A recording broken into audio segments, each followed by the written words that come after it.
Good morning, fellow JFK travelers. This is Barry Jones of Standards Plus History Academy. This is Monday morning, bright and early, February 5th, 2024.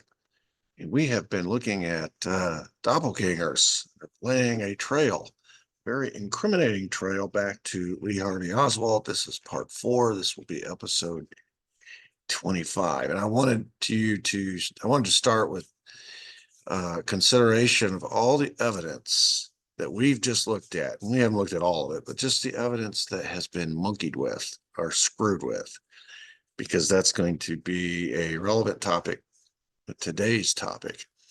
And I mean, if you go back to the beginning, when Oswald's name was seeded into the Dallas police by Army intelligence through the Office of Naval Intelligence. And you remember the misapplied name, the Harvey Lee Oswald, and the incorrect address. Nevertheless, that was evidence that was it was inserted by people who wanted it to be inserted. And so you're talking about evidence that was basically manufactured. And then we get to the J.D. Tippit crime scene, where the wallet was allegedly found next to the body. The 38 shell casings were allegedly found next to the body, and yet all the witnesses said there was no wallet and there were no 38 shells. And then when asked to produce the wallet, the police could not produce the wallet, even though they were already saying it had incriminating information in it, pointing to Lee Harvey Oswald, i.e. the two identifications.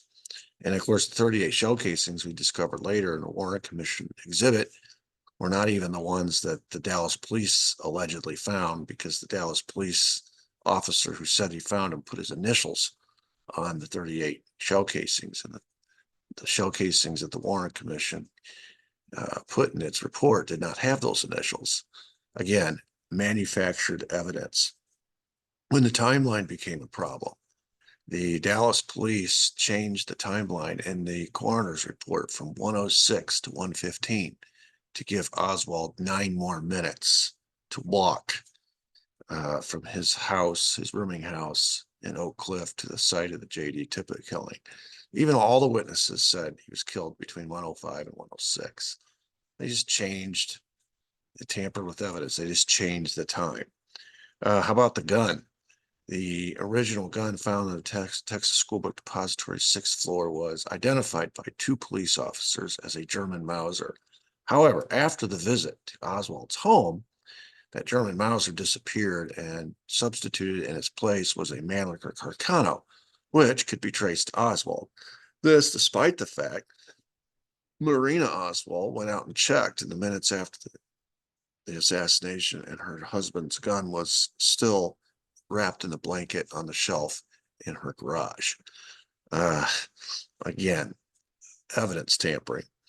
How about the palm print that the FBI said they found on the rifle? This despite the fact that J.R. Hoover wrote a memo clearly stating that they had taken that rifle apart and searched for palm prints, fingerprints, any kind of print on the inner part of the rifle, the barrel, every part of the rifle that they could find a print, and they could not find any prints until Oswald was dead and lying in Paul Grudy's funeral home, at which time they showed up with the rifle and fingerprinting kits and left Oswald's hand dirty from the oil, to the point that Paul Grudy had to take off his clothes and reclean him for burial. And then magically the next day, they announced that they have a fingerprint and a palm print. How about the Mexico City story? Where do we start with that? When the story starts to fall apart, the FBI tries to browbeat, intimidate Fenella Farrington into saying, yes, I met with Oswald in Mexico City. We knew each other, and I know he was in Mexico City because I was in Mexico City and we met. Of course, Fenella Farrington did not meet with Oswald in Mexico City and would not play along. Nevertheless, the FBI tried. How about the Odio sisters, who both Sylvia and Annie said a man claiming to be Leon Oswald was standing on their front step talking to them end of September. Same time that CIA said he was on a bus heading to Mexico City. So what does the Warren Commission do with that evidence? They just ignore it. They say, the Odio sisters were lying. They couldn't have, their memory has to be faulty. They could not be telling the truth. Again, evidence. How about the curtain rod story? We'll look a little bit of this today. But the curtain rod story from Buell Wesley Frazier, in spite of the fact that multiple witnesses who observed Oswald going to work on that day, November 22nd, said the only thing he had in his hands was a sack lunch. And then Buell Wesley Frazier said, no, he had a 4.5-foot long package, brown paper, he said was curtain rods.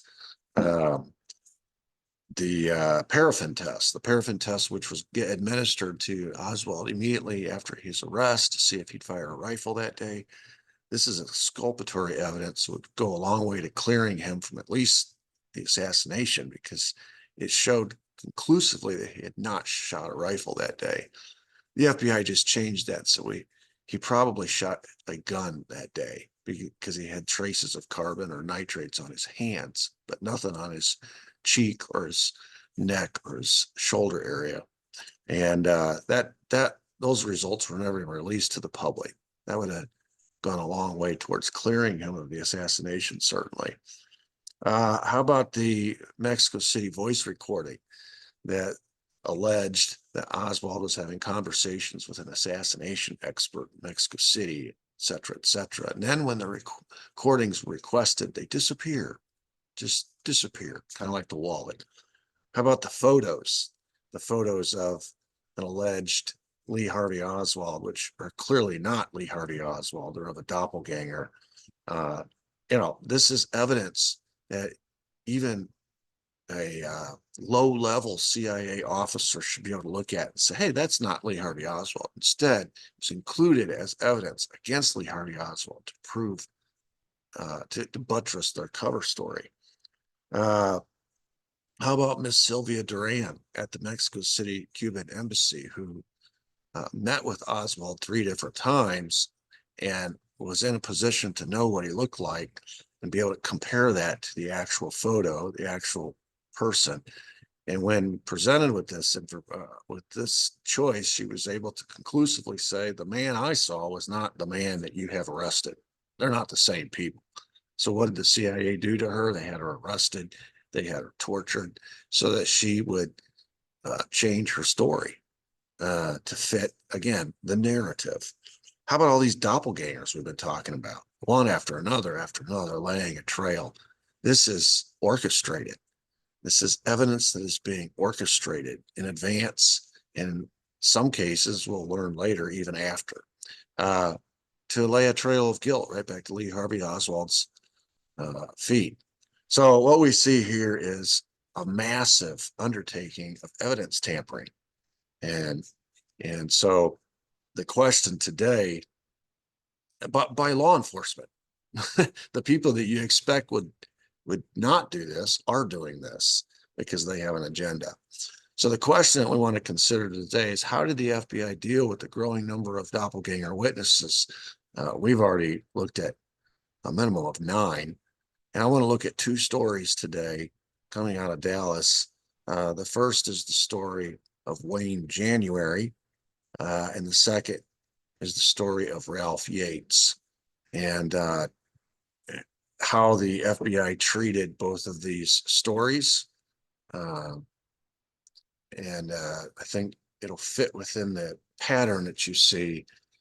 The stories that fit within the cover story that's been preordained are kept and elevated to a position of prominence, and the stories that don't, they have to do something with them. They have to discard them in some way.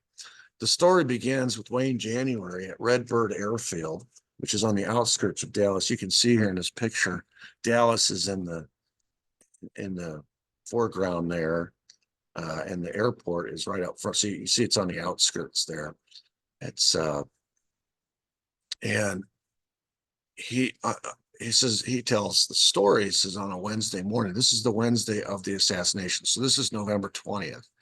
We left off yesterday, November 17th. So three days later, on a Wednesday morning, three people drove into his airport, into his airfield, and the car parked in front of American Aviation Company, which is a private airline.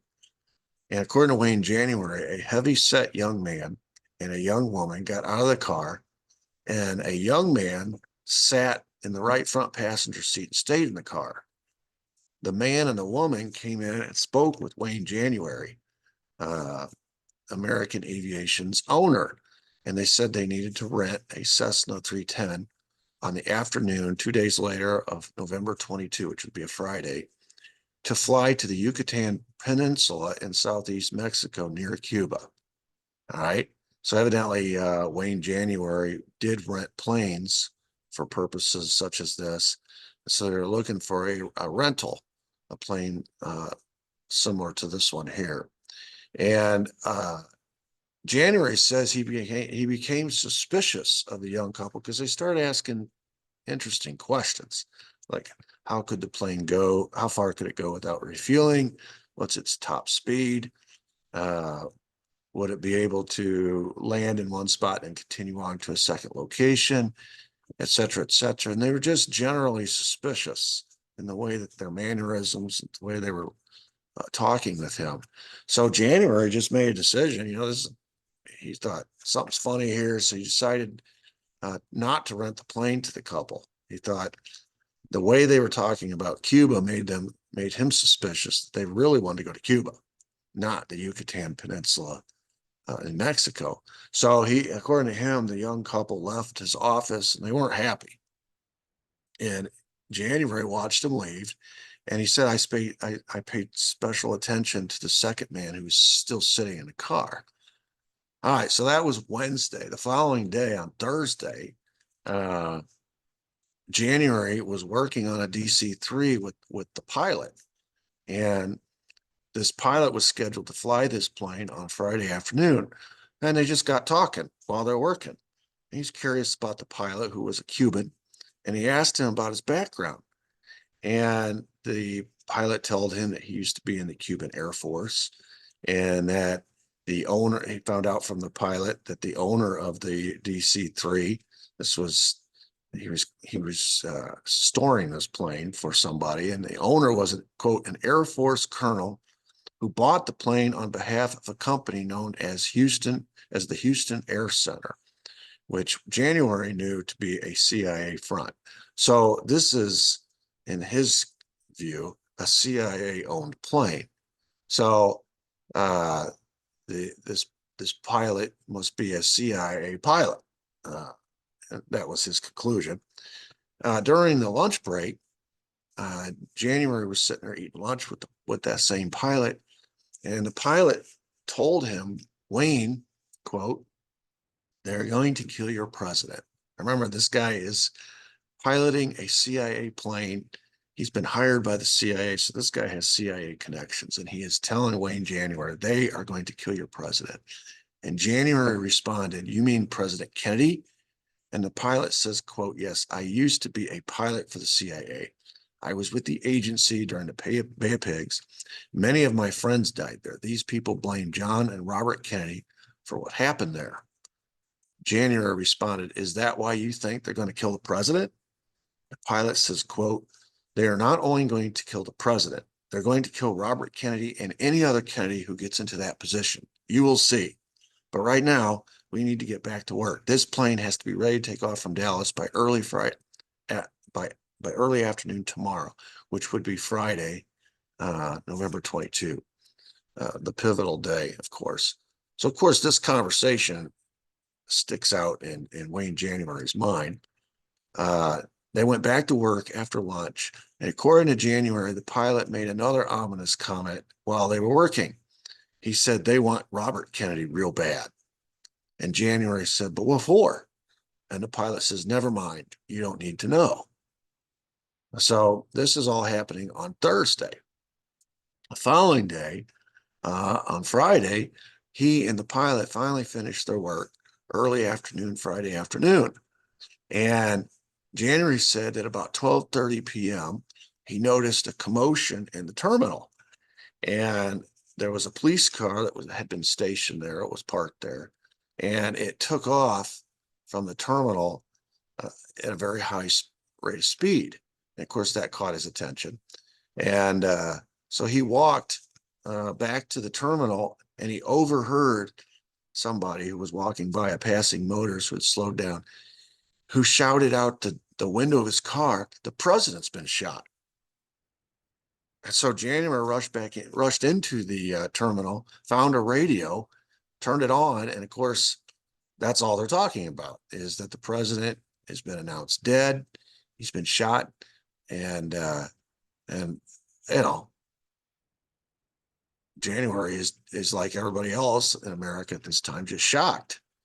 And so he stayed in there. He said, "I listened to the news, and I turned on the television, and after confirming the news that the president was dead, January realized he still had work to do. So he went back out to the DC-3 to check on the fuel. It was fueling up for this flight that it was going to take in the afternoon. The plane was fueled up and the pilot was loading the luggage. And January asked the pilot if he'd heard about the assassination. The pilot nodded and said, quote, "It's all happening just like I told you." So after he said goodbye to the pilot, January left the airfield in search of a television. And when he turned on the television, of course, by this time, earlier when he was watching TV and listening, the assassination was so fresh. It had just happened. They didn't have any suspects yet. They didn't have any all points bulletins or anything of that nature. By the second time, however, he saw Lee Harvey Oswald's images already splashed across the TV screen. And it jogged his memory. And January is like, wait a second, that is the same guy that was sitting in the car out in the front right passenger seat outside my office 2 days earlier. That couple that came in wanted to rent that plane to go to Cuba. That's the guy that never left the car. He was sitting there. I noticed him. I looked at his face. I noticed him. So he contacts the FBI and he gives them a statement. And he tells them the same story I just told you about the couple wanting to rent the plane. Oswald sat in the car. And the reason he declined to rent the plane to him because he thought they were going to actually fly the plane to Cuba. And the FBI, after hearing the story and hearing the dates, realized this doesn't jive with our cover story because other witnesses are coming forward already saying that, they already have the personnel records. Remember, when it was one of the first things Dallas police got from Roy Truly, the superintendent, when they went in, is, "I need personnel records of all your workers." And included in those personnel records were a list of names, but also their shifts, when they worked, and what their work records were. So they already had work records that showed that Oswald was at work on Wednesday, November 20. He could not be at Red Bird Airfield. He could not be the guy that Wayne January saw in the passenger seat of that car. So they discredited his story. And they said, well, Wayne January must have been confused. This incident really happened 4 months earlier. And so when you look at the Warren report, they include this story, but they date it just like they changed the autopsy time, the time of death of J.D. Tippit from 106 to 115 to fit the timeline. They too had to fit this one into the cover story timeline. So they said, well, this whole scenario happened 4 months earlier. And of course it didn't. So some of the puzzle pieces here that are just clear as day, like the nose on your face, you can see it if you care to look, is that there was a Lee Harvey Oswald impersonator in that car. Okay. A doppelganger sitting in that car. And the attempt to rent a plane to escape on Friday, November 22 to Cuba, just like all these other doppelganger stories, intended to jog someone's memory, details like that, and to throw the Cuba thing in there, just like, all the times he said, oh, I got to go back to Russia to buy a car, or, uh, and the conversation that Wayne January had with his pilot and the assassination prediction. And of course, the realization that that plane was owned by the CIA, which means that pilot is working for the CIA, and that everything had to be ready to fly by Friday, November 22, which was incidentally right after the assassination. And then you think about what happened subsequent to that when Oswald is arrested, and first thing that emerges about the background of Oswald is his connections to Cuba, and then his connections to the CIA, which the CIA took great pains to cover up. But we know now, and this is something that people didn't know immediately after the assassination, because, like I said, the CIA covered it up for so long. But we now know Oswald's deep connections to the CIA. Everything he's doing is directed by the CIA. So here you have a CIA pilot and a CIA plane getting ready to fly on Friday afternoon after the assassination. The pilot is predicting the assassination, saying not only are they going to kill JFK, they're going to kill his brother Bobby. And that all happened. The assassination of JFK happens, and this couple shows up. And, Oswald Doppelganger is in the front right passenger seat of the car, and Wayne January is stuck right in the middle of this whole story. He sees the Oswald Doppelganger. He hears the story from the pilot. He knows who owns the plane. The timing, the Friday afternoon timing after the assassination. I mean, that's why he went to the FBI. He says, hey, this might be a real important puzzle piece here. And then, of course, we've learned subsequent that the main suspect has all kinds of connections to the CIA. So the CIA's fingerprints are all over this story from start to finish. And then to make the story fit the timeline, they change his statement. They change the dates. This is similar to changes that were made to other witness statements throughout this time period, right directly after the assassination. Then if you fast forward, if you really want to extrapolate it to 1968, you see that came true as well. So that pilot's assassination prediction had legs that extended 5 years past JFK's assassination to Bobby's assassination. And if you're Wayne January, this conversation with the pilot is something you can't forget. You can't get out of your mind. And then this interaction he has with this couple, with this Oswald Doppelganger, factors into that as well. So he couldn't get past it. He couldn't forget it. And of course, then he reads the Warren report, and he sees how the Warren report diminished his story and made him look like, he at the best case, he had a faulty memory. At the worst case, he was lying about the timeline. They changed the story. So in 1992, January finally comes forward. This story, like a lot of evidence for 30 years, just was with Wayne January himself. He knew all this stuff I'm telling you, but nobody else did except the CIA and the FBI and the people that Warren Commission possibly.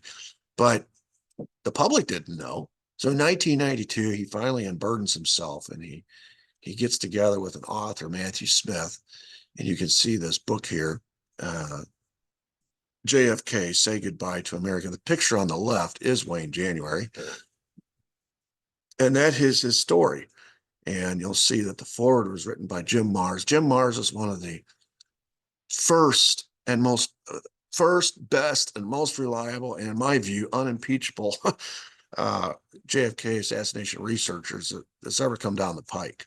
If a story gets the endorsement of Jim Marrs, who is no longer with us, unfortunately, I give it a lot of credence.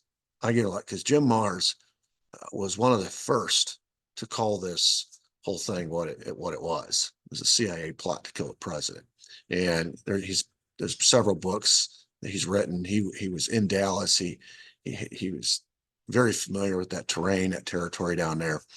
So Anyway, the forward is written by Jim Mars, and you see the subtitles: "A sensational and untold story behind the assassination of John F. Kennedy." This is a sensational story. This is, uh, you know, this goes a long way toward pointing a finger at an agency that was pulling all these strings like Geppetto and making all this happen. January's story appeared later. It made such a strong impression on Matthew Smith. It appeared later in other Matthew Smith books, such as The Vendetta, Say Goodbye to America, Conspiracy, The Plot to Stop the Kennedys. So in other words, January's story had long legs with author Matthew Smith. And so in 1993, he wrote about it. In 2001, he wrote about it. 2005, he wrote about it. So now it's out there. But for a long time, for 30 years, it wasn't. And so there's a case of a doppelganger. And you can see the fingerprints. Who's behind that? It's the CIA. All right, that brings us to the second story today, and that is the story of Ralph Leon Yates. This is on the same day. Okay. Remember now, we've been talking about how a lot of these doppelgangers are piled on top of each other, and the layers actually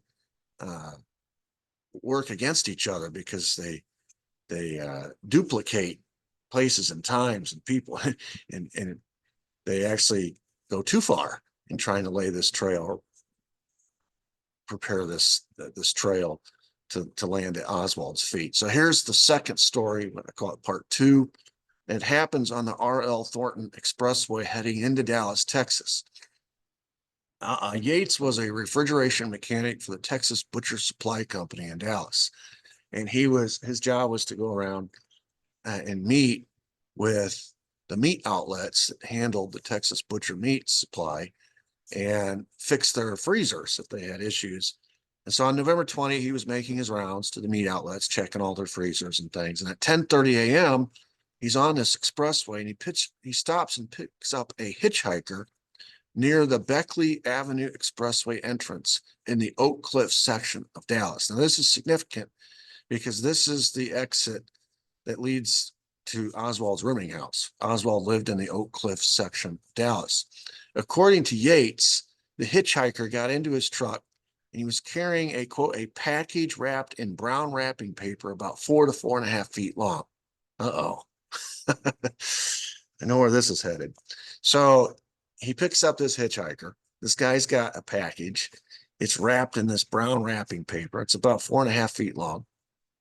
And Yates, who's driving a pickup truck, says, just throw it in the back. But the man didn't want to. He says, I want to keep it with me. These are curtain rods. And so he kept them with him and put them up front with him in the cab of the truck. All right, no big deal. Ralph Yates says, on their way into town, into the city, he's trying to make small talk with this hitchhiker. And of course, the big news in Dallas at that time is the president's coming to town in 2 days, Friday. And so Yates says that the man asked me if he thought a person could assassinate the president. My goodness, what a question to ask. Here we go with the memorable conversation, something to make sure that Yates doesn't forget this guy.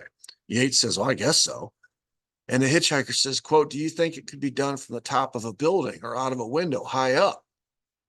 And Yates said, yeah, it's possible with a good rifle and a scope, someone who's a good shot. Just imagine this conversation and what Yates is thinking. So then at this point, Yates says the hitchhiker pulls out a picture and it shows a man with a rifle. And he says, or he asks him if the president could be killed with a gun like this one.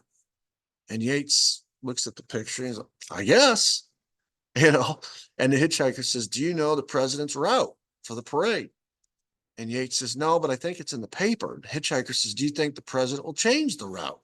Yates says, I doubt it, unless for safety reasons. An amazing conversation. So the hitchhiker tells Yates, just take me downtown, drop me off Houston Street. Now, this is right smack in the middle of Dealey Plaza. I've included the picture here. Houston Street is the street that is headed right at the Texas School Book Depository, which is the building square in the middle. of the picture here. So you'll see that there's a traffic light there at the intersection. The street that turns left off of Houston, curving through Dealey Plaza, there is Elm Street. So at the corner of Houston and Elm is where Yates drops him off. And of course, that's right in front of Oswald's workplace, Texas School Book Depository. And at that stoplight in front of the Texas School Book Depository, he drops the hitchhiker off.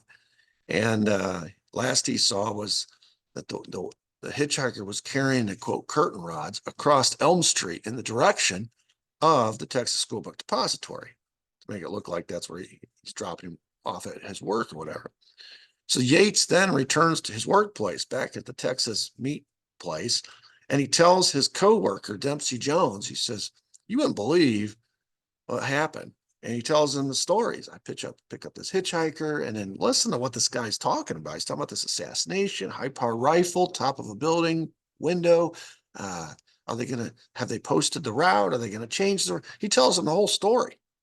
So, it's like in the courtroom, one of the most convincing pieces of evidence a rape victim can have when it's a he said, she said case is, did they go home or back to work or to somebody important to them and tell them about it? Because oftentimes, that's one of the first things somebody who just experienced some sort of traumatic incident, they'll go tell somebody.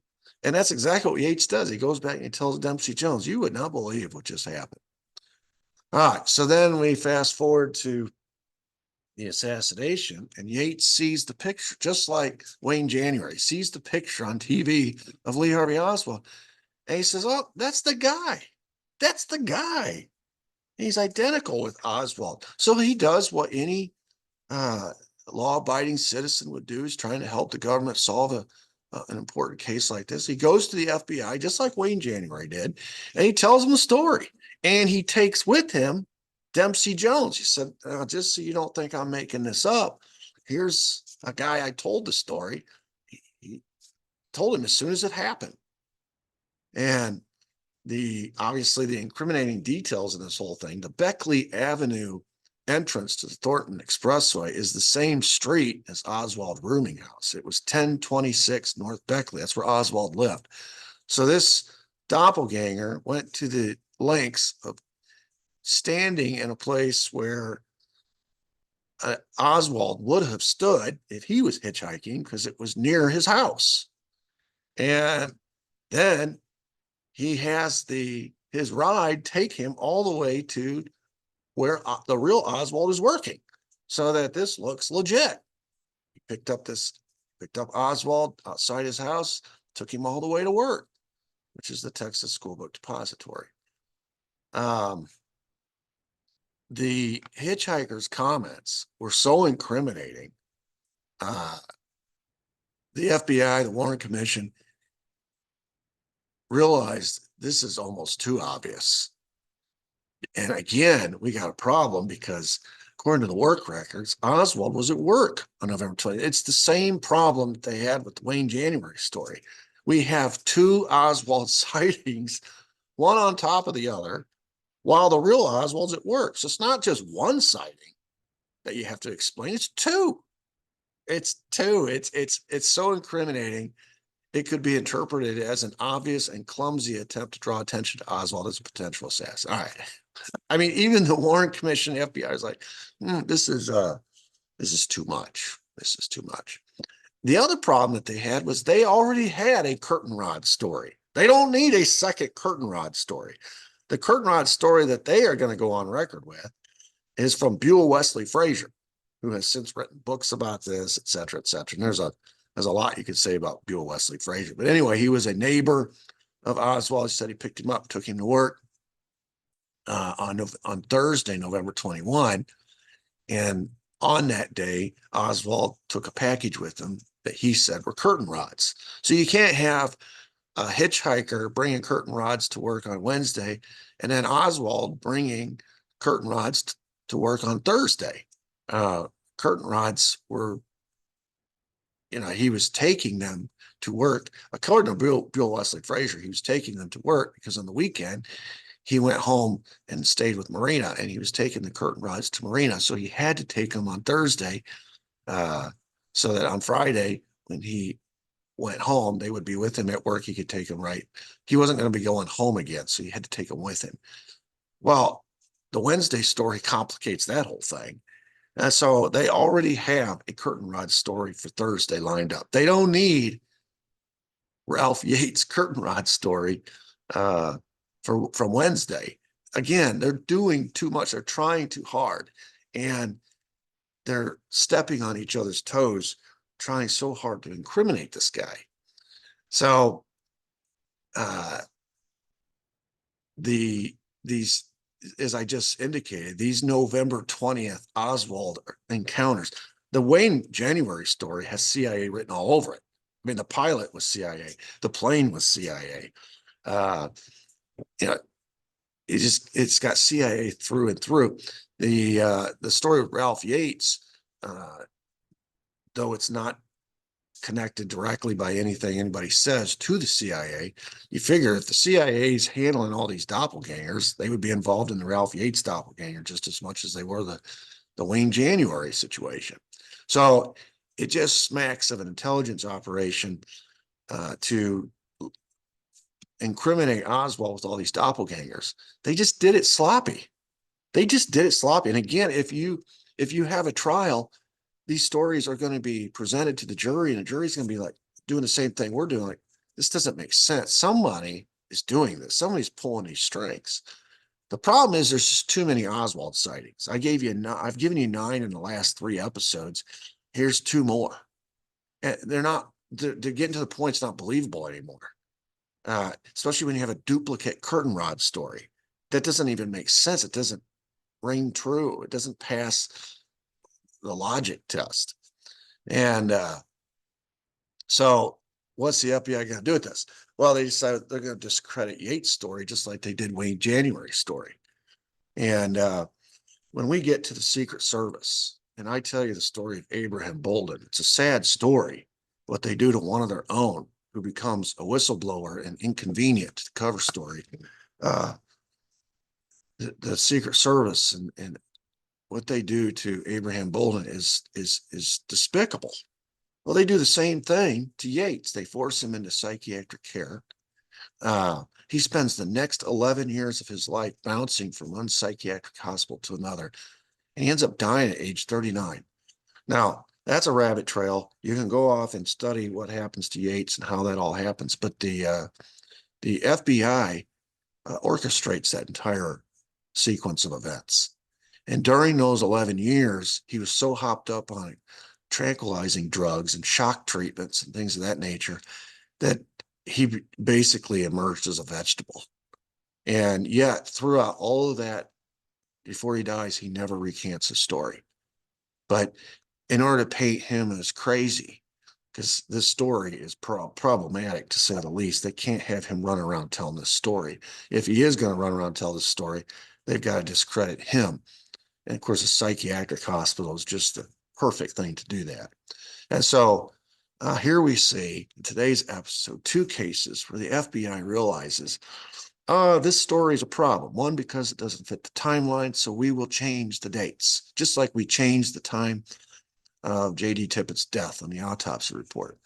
And this particular story, the Yates, is a real problem because obviously it's the same date. So we got doubles. We got 2 doppelgangers busy at the same time. But that curtain rod story, we really need that curtain rod story because that shows Oswald bringing the rifle. They're going to say that the curtain rod was a rifle. The question was, how do you get the rifle into the Texas School Book Depository? It's not like you just carry the thing in. Well, the curtain rod story makes that possible. They got to preserve the curtain rod story. This would kill the curtain rod story. You can't have 2 curtain rod stories. So they discredit this witness. So here are Justice Department. Here's the United States Justice Department, the FBI, the agency that's supposed to be honest, an honest broker in this whole thing, is playing loose with all the evidence. I gave you at the beginning of this episode 13 different times that we've looked at so far where law enforcement or intelligence agencies are either manufacturing evidence, supplanting evidence, tampering with evidence, or disposing of evidence to preserve the cover story. And here's two more times. So this is why, this is 1963. I don't figure my understanding of history, I don't figure that that started in 1963, and I believe wholeheartedly it didn't end in 1963. So when our Justice Department or our CIA comes out today with stating matters as fact, I always go back in my mind to this and I say, what is the cover story they're protecting? Who is the fall guy they're trying to incriminate? What trail are they trying to create that leads to someone or away from someone? Because I have lost trust. I'm sad to say, I've become very cynical about our Justice Department, our FBI, the CIA, the intelligence apparatus in general. Uh, I've become very cynical. I don't believe them anymore. And in the time right after the assassination, none of this stuff was known. It came to be known years and years later. And so I can't really say that I felt this way in the 80s when I was graduating from high school, or the 90s when I was in college, or even when I started my teaching career, because I didn't know all this information then, but I have learned it subsequent. So now when the government comes out and says, hey, we need to do this because that has happened. We need to arrest this person and try this person because they did that. My default response is to question what they're saying, to doubt what they're saying, to literally, in some cases, even dispute what they're saying. So that's me. But I just wanted to tell the story today of Wayne January and Ralph Yates and answer that question. What is the FBI willing to do with all these doppelgangers? Are they taking them at face value, presenting them to the Warren Commission, let the Warren Commission sort it out, or are they tampering with the evidence to make it fit a cover story and then giving it to the Warren Commission so it all fits? And I think the answer to that is self-evident. Okay, thank you. I enjoyed today. If you are interested in getting more of notified of more content as it drops, hit the notification bell, subscribe to my channel. It's free. There's no obligation. And hit the thumbs up if you like it. Please check out my website if you're interested. I am a high school history teacher. I teach world history. I teach U.S. history. I teach U.S. government. I also teach an elective class on the JFK assassination. And I have all my content online. You can purchase that if you have a homeschool student and use it as your curriculum. I am a licensed level 5 teacher, so follows the standards, but it gives you more. That's why it's called Standards Plus. Excuse me. Also, if you're interested in me being an online teacher to your homeschool student, you can hire me to do that as well. So you have two options. I also have books on my website, blogs, podcasts, and contact information. Thank you. Until next time, have a great day. Thank you.